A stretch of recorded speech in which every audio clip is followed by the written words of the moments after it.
focused investment fund. And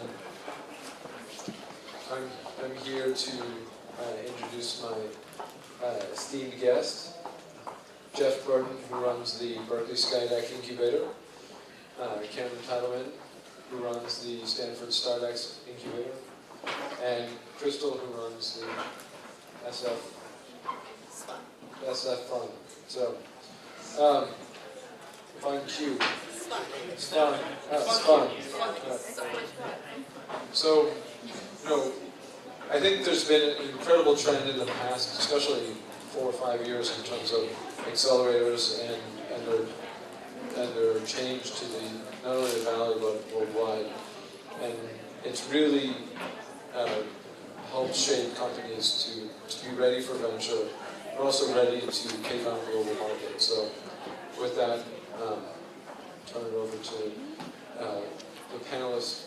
Why don't we? Oh, there he is. Let's come to those who wait. And last but not least, Ravi Bolani with Alchemist Accelerator. Alchemist is one of the premier B2B focused accelerators. So I'd love for each of you to talk about your history and how you got started, because it would be great to figure out the past before we move forward. So with that, Jeff. Great. History of Skydeck? Yeah, how you got started? Okay, so among all of us, I know I'm the oldest here, but I think we are probably one of the younger. We've been in existence for about 2 years at UC Berkeley.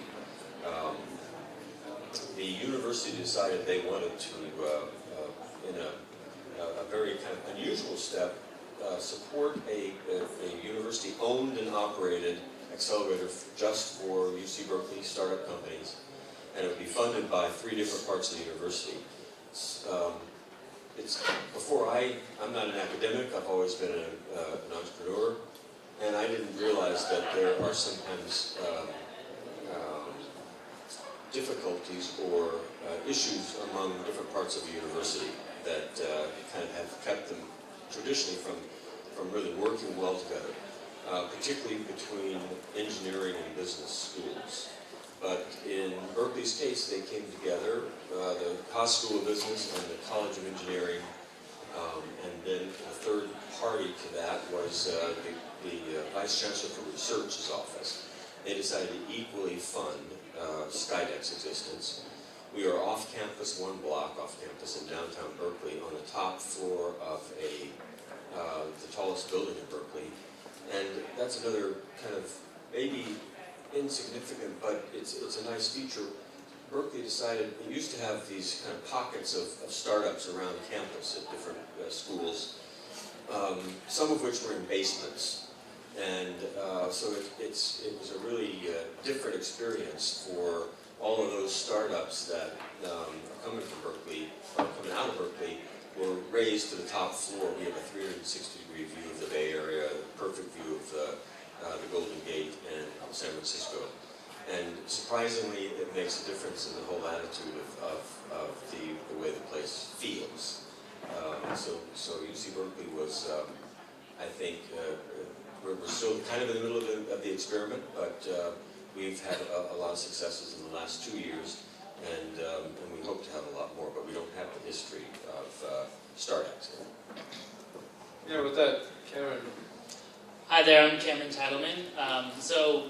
I founded StartX in 2009. We started our first program in 2010.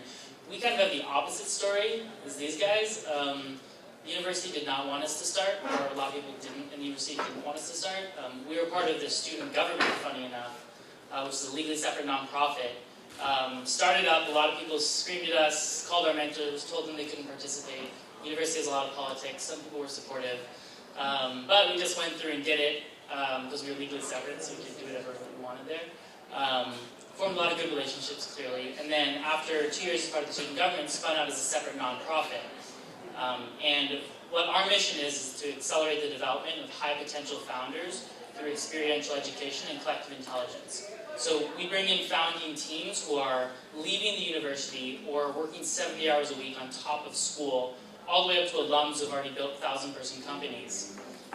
bring them all into a program, train them, get them connected to each other, and then facilitate the network afterwards. So we launched our first program in 2010. We're on our 12th program.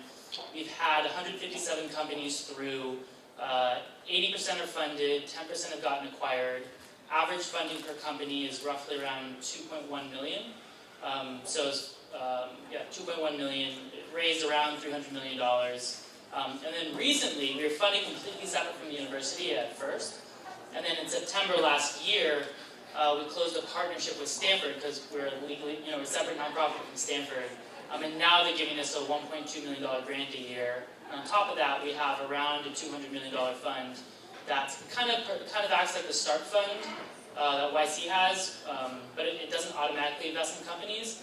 If a company raises a certain amount of money, a company can pull 10% of their round from the fund if they raise at least $500,000 and have some other criteria. And then we're industry agnostic. We accept any type of founder. We've got professors to recent undergrads, and STEM cell companies over to clean tech to IT. Great. Thank you. Hi everyone, SPUN is our name, SPUN-Q. It's SFUN, stands for Solar for Universal Need. And unlike you guys, we are not industry agnostic. We only focus on solar industry. So currently, we started in 2012, about a little more than a year ago. And what we did, we decided to start this incubator accelerator focusing on solar because we are currently at the cusp of energy transition into transitioning the whole infrastructure of energy and how we use energy, the way we view energy.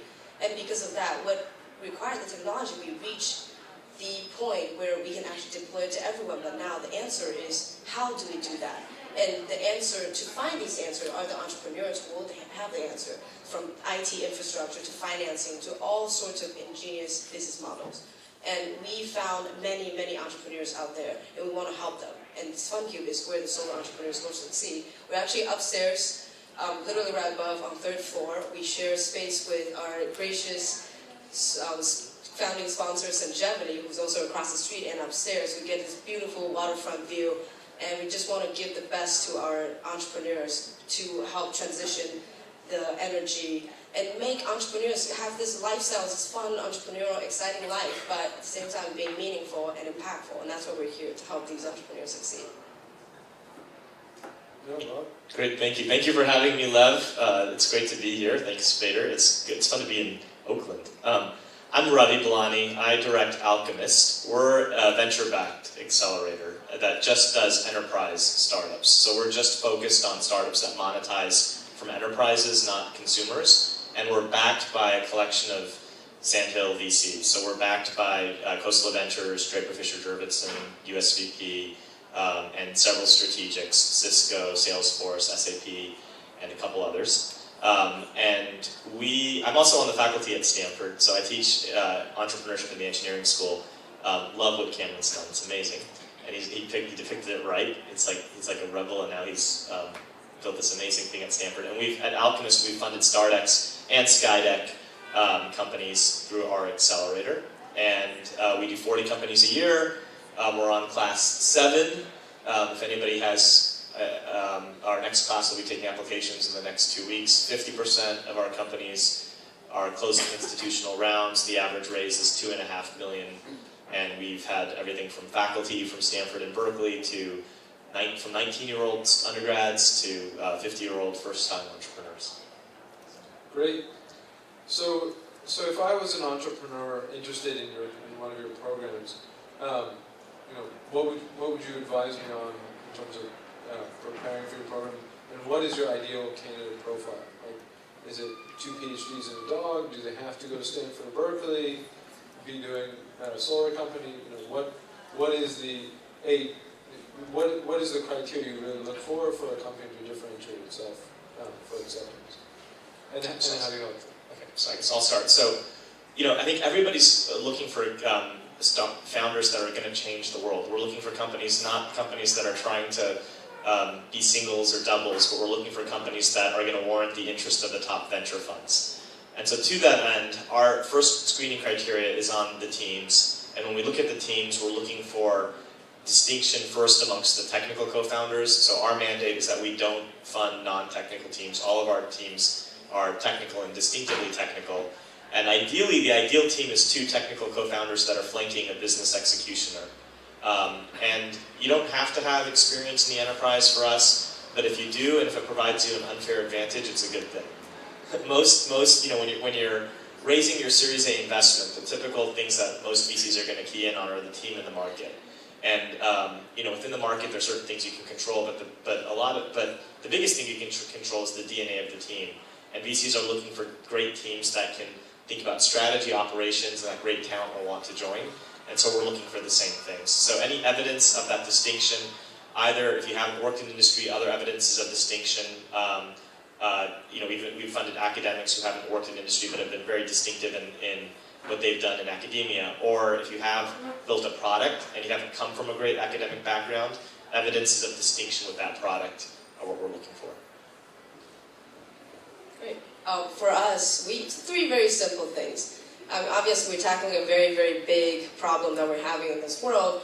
And the first thing that we're looking at is, does this team have an addressable market? What is it? Second, does this team have a managing team that can be relevant to this or understand this addressable market? And lastly, this business got to make money. And that's really what we look for, to support these people and try to figure out how to really create this fund, Solar for Universal Need. So we're a little bit different than these guys. We're an educational nonprofit, so first and foremost, we're focused on high potential founders working in highly functional teams. And the idea for us isn't as important. It's important that they can think through it well, but a lot of times, someone has a big vision, they have this idea, it's not going to work. Most of the time it doesn't work, and then they pivot. And so what we look for is really excellent individuals with a background of doing amazing things, solving some sort of problem. They need to have great team dynamics. They need to be able to build very quickly whatever they're building. So we also make sure that we do technical diligence to make sure that they can build their product and iterate and learn quickly. They have to, there's this X factor that we evaluate, which is, would you want to work for them? They need to be able to recruit, especially here. It's so hard to recruit. And they need to have a good strategic mind, at least one person on the team, to think through and reduce a problem, to both clearly and concisely communicate it to both investors, recruits, everyone else, and lead their team. And so for us, the idea is less important, and the individuals are kind of, and how they work together is the most important thing. Okay, let's see. We all agree on the fact that we're looking for a good team, the top people, A players. Of course. Do you take only Stanford-related people? Oh yeah, sorry, I forgot that. We have our eligibility is only at least one person on the team has to be affiliated with Stanford. So that means a recent a graduate, an alum, a current student, a faculty member, and that's our restriction. Thanks. We're the same. Except it's from Berkeley, UC Berkeley, and we also accept companies from UCSF and the Lawrence Livermore Lab, or Lawrence Berkeley National Lab. Sorry, not Livermore. So we do have an entire team that came out of Lawrence Berkeley National Lab, and they work by day and then come down and work at night at Skydive. Nocturnal's pretty standard now. Yeah, everybody has a 24/7 access to Skydeck. Did they have 24/7 access to your locations as well? You don't have a location. We do. Well, we're out of Yammer in San Francisco. Okay. You don't have to stay there, but that's what we do. Yeah, so our criteria are a little bit different because we do expect we're of course looking for the top team. We are looking for a company that already has product produced, that they've already got a product that has some users. They don't have to be millions of users or 10 users. It depends on, of course, whether it's an enterprise piece of software or a product or a service, or a consumer one. But we want them to have users experiencing the product already. And then, of course, the team, the product, the users, and they must have a high impact idea. Now that's the X factor that we're looking for. That's hard. It's a qualitative evaluation rather than anything kind of quantitative. But otherwise, we don't bring in companies with just an idea. We want companies to have products, and you know, they are the most. Every decision we make is based on whether when we're doing anything at Skydeck, does it add value to the companies that are resident there.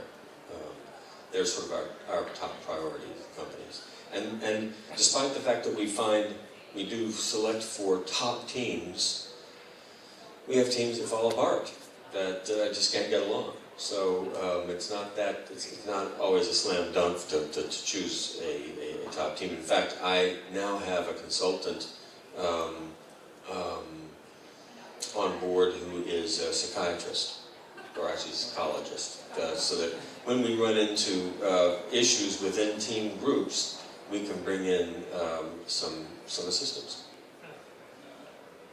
So with the market, you know, being so hot right now, you know, and I literally feel like I hear of a new incubator every 5 minutes. It's like, I'm surprised I haven't heard of one for dogs and cats yet, a pet incubator. But there, you know, how do you differentiate, and what is it that you provide to the entrepreneur? You know, what is the value you're getting to them, and what are you asking from them? Okay, I'll start and then we can pass it back down. Is that all right? And by the way, there are chicken incubators. I'm sure in the Midwest, I just haven't been there yet. Yeah. Yes. And we consider ourselves an accelerator rather than an sorry. incubator.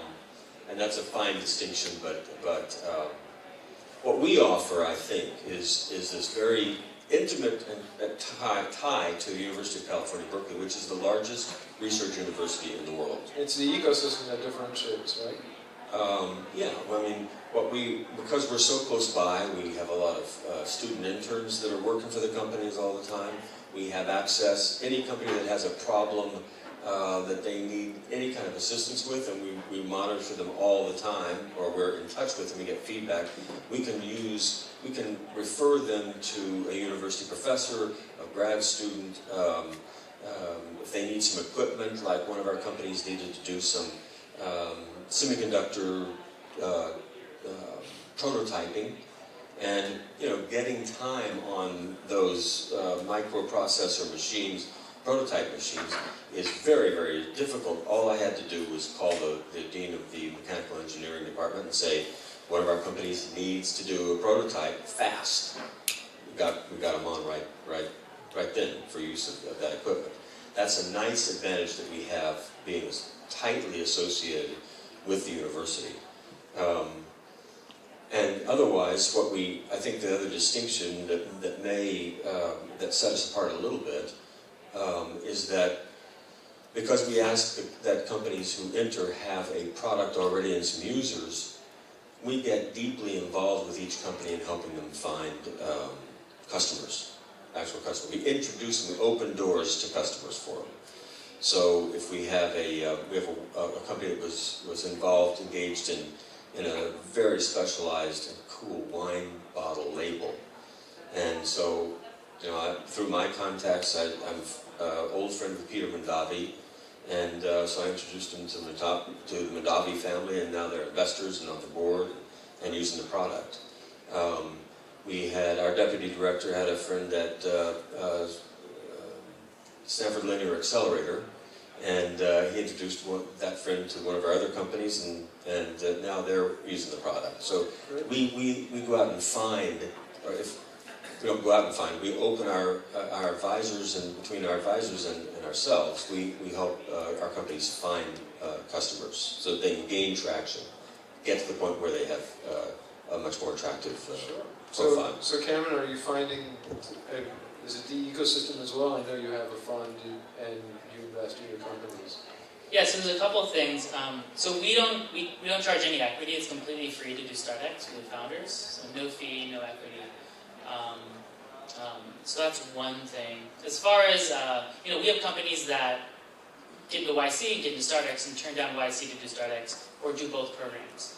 And so when I asked them, hey, why are you doing this? There's a couple things. And one is access to the Stanford network.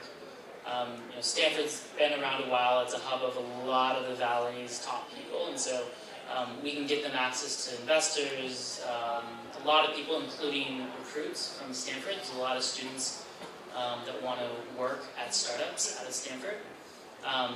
Yes, the ecosystem is really, really valuable. But one of the most important things we did when we started is we actually researched what made previous Stanford founders successful, and tried to find some patterns, and we found some pretty interesting patterns. And we're training founders on how to recreate those patterns and utilize each other and utilize the community in a very high intensity way. And so founders get a tremendous amount of value out of the communication and communication infrastructure we built to allow founders to figure out who knows what in the StartX community, who knows what as a mentor, and then we build a common culture of everyone pitching in to help each other. And so in 5 minutes someone can email out and they'll get a response, either an intro or someone willing to spend a couple hours helping them. So it's building a mentality of mentorship both into the founders, and then because we're a nonprofit connected to Stanford, we also get a tremendous amount of mentors who want to dedicate hours and hours a week to help our founders. So it's more the kind of intensity of help that they get from the community members. And then yes, you have the fun. I want to just add too that Skydeck doesn't take any equity either, and it's free to UC Berkeley companies. So on that, we're the same. We also, there's one other distinction that I wanted to mention because I think it's very Berkeley-esque. We have a nonprofit. We will always have a nonprofit at Skydeck, a 501c3, because that's just sort of the culture that Berkeley has. And the one we have right now is called the 1947 Partition Archive. Fantastic project collecting stories from people who survived the 1947 partition of India. And so as soon as they have raised enough funding from as a nonprofit, and they can move out and be on their own, we'll bring in another 501c3 to help. It's a little bit more of a challenge for us because we're more accustomed to finding investors that actually invest for profit, but it's a fun project too.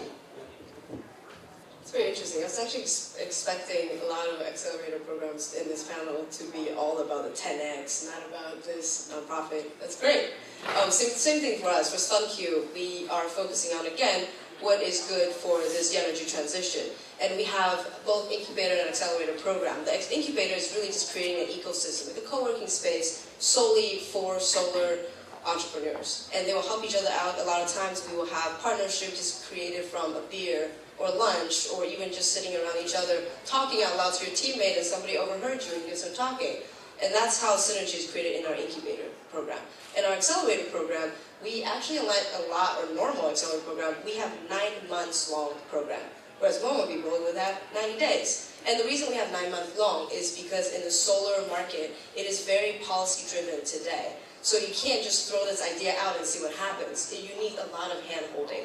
And that's what we believe why we need to understand what they need. And our curriculum is not a cohort of, say, we all start today and we feed you something that we believe you need.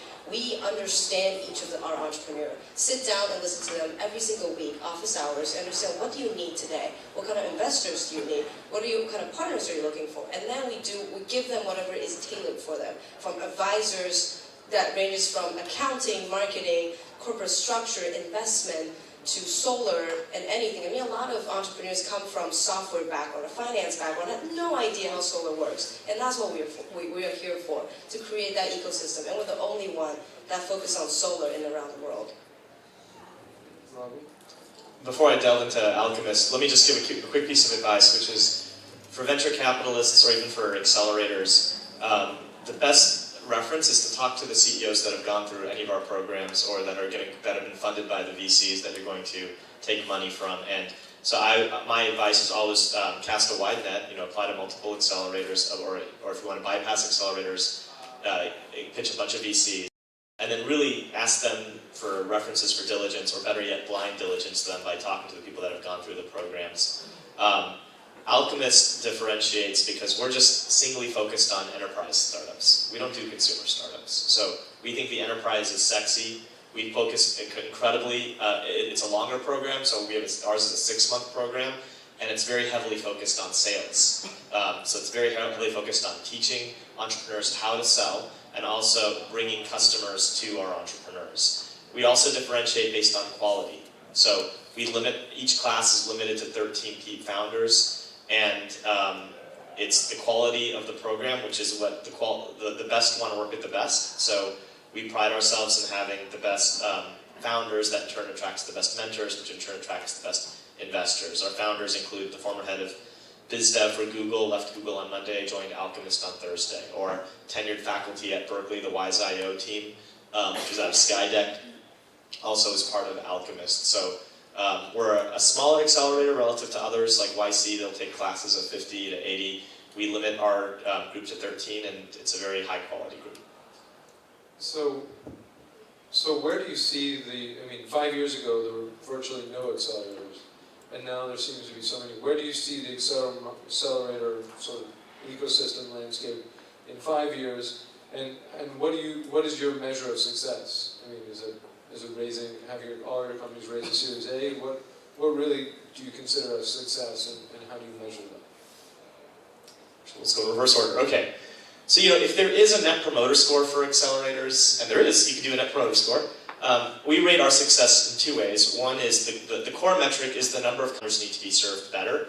And the models that all these guys are developing through all this hard work, which is trying to serve many more entrepreneurs by building these community systems and communication platforms, will become better than the way the VCs are actually serving their higher profile startups. And so this is just the beginning, I think, of disruption, ultimately for the industry over time. And you're going to see a proliferation of accelerators that will crop up, and then I think you'll have a few winners that will become more than just accelerators in 2 or 3 years. They'll be like, oh, AngelList just created syndicates. That's interesting. What does that mean? Oh, StartX just did this. What does that mean? And eventually these are going to emerge into different beasts that we're not going to be calling accelerators in 2 or 3 years. Yeah, I agree with that. And I think that it's funny because accelerator program or incubator even, entrepreneurs drop out of school or just decide not to continue school and start a company and try to learn things on their own. And in some case, they don't pay for it, actually get paid to learn things. And in that case, in some sense, you just look at it in this angle, it's almost like a different way of education. Like right now, for the last centuries, we are going through an education system of cohort by age. How old are we? And so we are assumed to have the same level of intelligence and interest because we believe that down the line in 20 years, this is what's good for humanity, which really, in fact, we don't even know what's good for us in 5 years. And I think the accelerator and incubator models today and in the future is going to shape what the education system is going to look like in the future. And like Robbie was saying, I completely agree. Right now, for SunQ, for example, we are an industry-focused accelerator incubator program. And what we do is not only focusing on the measure of revenue and the success and how to exit, we focus on the number of job created, the number of kilowatt of solar installed, and all of that positive impact. It's all about the impact economy that we are focusing on right now. And I think that's where education is moving towards as well. And it'll be interesting to see where all these different models will lead the education towards. And obviously, everyone's different, and whatever kind of model it would be, it would hopefully find the right students or people to be a part of. I think those are both great insights. I agree with that. There are going to be a few accelerators that pull ahead. There's probably some in each industry. There's going to be some agnostic ones. It'll remain to be seen when we, hit a crash if universities will still want to fund things. For us, we're in this interesting place where we're not a fund. We have a fund, but it's an automatic investment in any company that goes in our program based on some objective criteria, so that's not a business model. We're more, like you said, an educational institution. And so we're seeing that currently universities and just isn't really a place for founders to get a education that's really what they need when building a company, which means it's real time, it helps them with tactical stuff and longer term lessons, and they can do it while they're actually building their company to help them move quicker. So for us, we think that there'll become a lot more of those educational programs. I think that a lot of the accelerators, the for-profit ones, are going to go away. There's going to be a few that remain.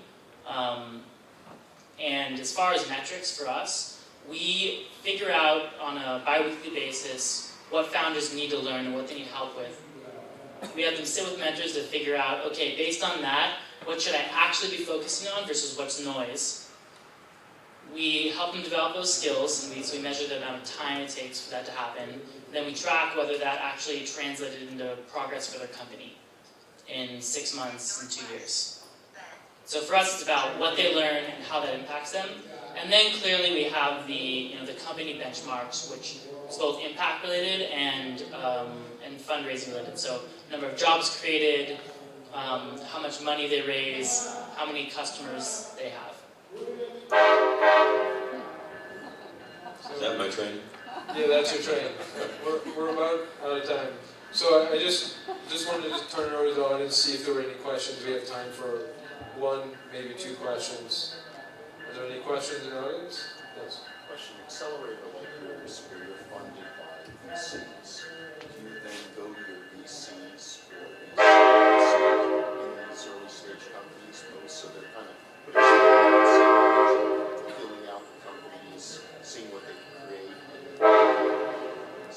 Yeah, so the question was, for an accelerator where you're backed by the VCs, the basic question is, what's the role of VCs? So they're giving you the money, and then do they come in later for more investments, or are they just trying to see what's happening?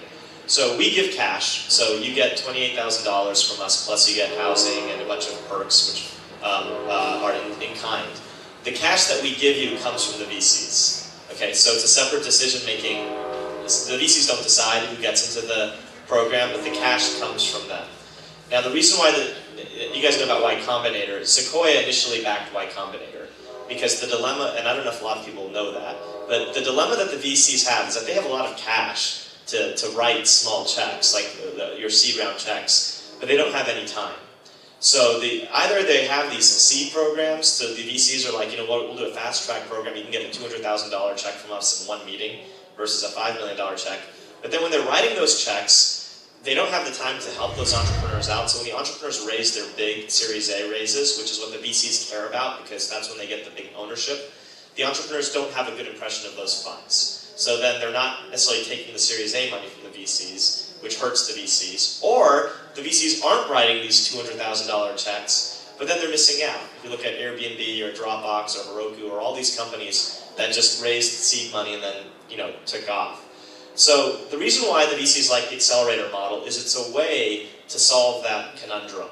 We provide a gateway for them into seeing what's happening at the seed stage, but we're explicitly designed to just support entrepreneurs for that 6 months. And so they have a very good experience during the program. Now, the VCs want our platform to be the place that's attracting the best talent, and they know that if they put too many controls on our platform, that the best talent won't come to us. Like if they have any preemptive rights to invest in any of the companies or anything like that, then founders won't come to us. And so so the agreement with the VCs is that they have no rights. You don't have to take money from Khosla or DFJ or Cisco or anybody like that. But we do invite them in before your demo day to give you feedback on what you need to work on for your demo day pitch. And if you don't want to meet them, you don't need to.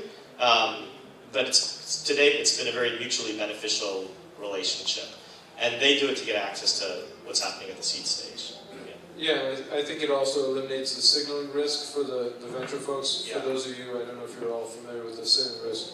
A lot of venture firms originally were writing, just very small seed checks. They had unnamed billion-dollar funds were writing seed checks, and they only follow on for say 5% of the companies. And so, it creates what's called the signaling risk, where if I invest in you and I decline to follow on, then all the other venture firms will say, well, if they invest in you, they must know something that I don't, if they're not going to follow on.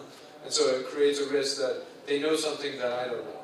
And so they won't follow on, which is one of the reasons why, accelerators and incubators add value as well, is because it eliminates that risk very early on and helps the companies get to a maturity phase where they can raise later rounds. So, unless there are any other questions. You had a question? Oh, one last question. I was curious about, you sort of alluded to it, this whole idea of demo day fatigue. A lot of people that I know invest have just found that there are just so many demo days and that it's not necessarily high yielding in terms of finding companies that they want to invest in. For example, we earlier had a number of former VCs talk about their experiences with accelerators.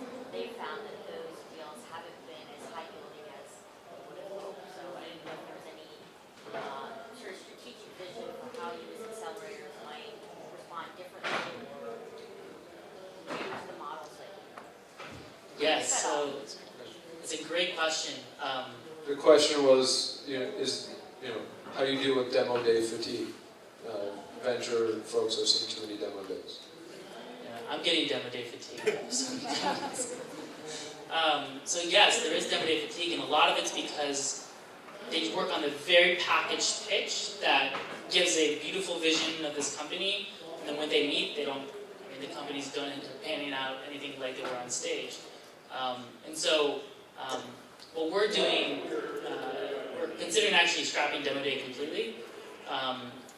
A lot of our companies get intros, they get first meetings, and it's great. It's just a ton of work for us, and then to be honest, and our companies can get funded very easily outside of demo day. And so what we're doing is we're saying, okay, well, let's talk to our investors, let's figure out what they like to see, let's figure out our founders, and let's just do everything offline, which is, doing more of a matching process, building some software to help with that. We don't want to recreate AngelList, but building some internal stuff just to do some matching. And potentially, something we're thinking about is some sort of online platform to just allow our investors to see which companies, choose which companies they want, see videos, be connected, that sort of thing. Because it is a huge time suck, and we're supposed to be saving our founders time. And when, on the founder side, they'll say, oh yeah, I talked to 50 people, 3 of them were actually the people who I wanted to talk to. It's a huge waste of everyone's time. So, we're trying to think of a way to fix that. Yeah, we've never had demo days, just for those very reasons. We came around late anyway, and I'd already heard about demo day fatigue. So we've had one sort of presentation day where we had some investors that wanted to see all of our companies, and we said, okay. But in terms of demo days as a regular process, we don't do that. We try to match the companies with the investors we know that are really interested in it. Okay, great. So, Yeah, I think we're out of time. So, thank you Demo days are guys. still really valuable for some people. Yes, I like demo days. yes. Ravi has demo I know days. we're out of time. We're out of time. Yeah, we're out of time. I'm a But proponent. thank you guys for all your insights. Really appreciate it. And thank you, Vator. Have a good afternoon. You too.